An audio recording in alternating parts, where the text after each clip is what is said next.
African ഭൂഖണ്ഡത്തിലെ ഏറ്റവും സങ്കീർണമായ രണ്ട് തർക്കവിഷയങ്ങളാണ് സുഡാനിലെ ആഭ്യന്തര യുദ്ധവും സൊമാലിയയിലെ രാഷ്ട്രീയ അസ്ഥിരതയും. എന്നാൽ ഈ രണ്ട് വിഷയങ്ങളിലും ലോകശക്തിയായ ബ്രിട്ടൻ കൈക്കൊള്ളുന്ന നിലപാടുകൾക്കെതിരെ വിമർശനം ശക്തമായിരിക്കുകയാണ്. കഴിഞ്ഞ ദിവസം അൽ ജസീറ പുറത്തുവിട്ട ഏറ്റവും പുതിയ റിപ്പോർട്ട് പ്രകാരം ബ്രിട്ടൻ ഈ മേഖലയിൽ ഒരു ഇരട്ടത്താപ്പ് നയം കളിക്കുകയാണോ എന്ന ചോദ്യമാണ് ഉയർന്നിരിക്കുന്നത്. വാക്കുകളിൽ സമാധാനം പറയുകയും പ്രവൃത്തിയിൽ സാമ്പത്തിക ലാഭത്തിന് മുൻഗണന നൽകുകയും ചെയ്യുന്ന ബ്രിട്ടന്റെ നിലപാടുകളാണ് ഈ വിമർശനത്തിന് കാരണം. വിശദമായി പരിശോധിക്കാം. സ്വാഗതം ഇൻഡെപ്തിലേക്ക്.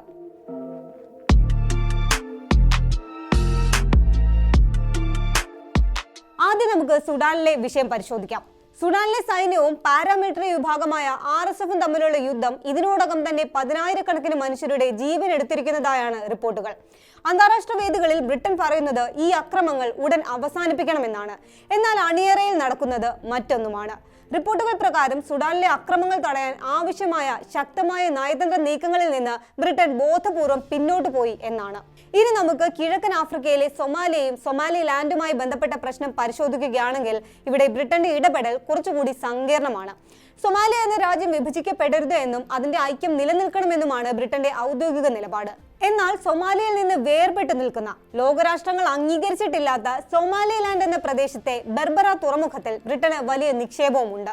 ബ്രിട്ടീഷ് ഗവൺമെന്റിന്റെ കീഴിലുള്ള ബ്രിട്ടീഷ് ഇന്റർനാഷണൽ ഇൻവെസ്റ്റ്മെന്റ് ഈ തുറമുഖത്തിന്റെ ഉടമസ്ഥാവകാശത്തിൽ പങ്കാളിയാണ്.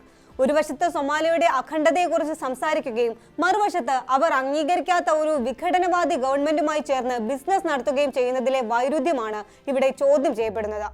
ഈ തുറമുഖം വഴിയാണ് സുഡാനിലെ കലാപകാരികളിലേക്ക് സഹായം എത്തുന്നത് എന്ന വിമർശനവും നിലനിൽക്കുന്നുണ്ട്. എന്തുകൊണ്ടാണ് ബ്രിട്ടൻ ഇത്തരം ഒരു നിലപാട് സ്വീകരിക്കുന്നത് എന്ന് ചോദിച്ചാൽ അതിനുള്ള ഉത്തരം ലളിതമാണ്. തന്ത്രപ്രധാനമായ താല്പര്യങ്ങൾ ഇതിന്റെ ഒന്നാമത്തെ കാരണമാണ്. ചെങ്കടലിനോട് ചേർന്നുള്ള ബെർബറ തുറമുഖം ലോക വ്യാപാരത്തിന് അത്യാവശ്യമാണ്. അതുകൊണ്ട് തന്നെ ആഫ്രിക്കയിലെ സമാധാനത്തെക്കാൾ ഉപരിയായി തങ്ങളുടെ സാമ്പത്തിക സുരക്ഷയ്ക്കും ബിസിനസ് പങ്കാളിയായ UAEയുമായുള്ള ബന്ധത്തിനുമാണ് ബ്രിട്ടൻ പ്രാധാന്യം നൽകുന്നത്. എന്നാൽ ഇത് ആഫ്രിക്കൻ രാജ്യങ്ങൾക്കിടയിൽ ബ്രിട്ടന്റെ വിശ്വാസ്യത തകർക്കുന്നുണ്ട് എന്നാണ് റിപ്പോർട്ടുകളിൽ സൂചിപ്പിക്കുന്നത്. ഒരു സമാധാന ചർച്ചക്കാരൻ എന്ന നിലയിൽ നിന്ന് മാറി വെറും ഒരു ബിസിനസ് മാനേജറായി ബ്രിട്ടൻ മാറുന്നു എന്നാണ് വിദഗ്ധരുടെ അഭിപ്രായം. ഇത്തരം നിലപാടുകൾ ആഫ്രിക്കയിലെ ആഭ്യന്തര പ്രശ്നങ്ങൾ കൂടുതൽ സങ്കീർണമാക്കാനേ സഹായിക്കൂ എന്നും റിപ്പോർട്ടുകളിൽ പറയുന്നു. ചുരുക്കത്തിൽ ലോകവേദികളിലെ ധാർമ്മിക പ്രസംഗങ്ങൾക്കപ്പുറം നിക്ഷിപ്ത താല്പര്യങ്ങൾ സംരക്ഷിക്കാനുള്ള ശ്രമമാണ് ബ്രിട്ടൻ ആഫ്രിക്കയിൽ നടത്തുന്നത്. സുഡാനിലെയും സൊമാലിയയിലെയും സാധാരണക്കാരുടെ ജീവിതത്തെക്കാൾ മൂല്യം ലണ്ടനിലെ സാമ്പത്തിക താല്പര്യങ്ങൾക്ക് ബ്രിട്ടൻ നൽകുന്നു എന്നാണ് അവരുടെ ഈ നിലപാട് നൽകുന്ന സൂചന.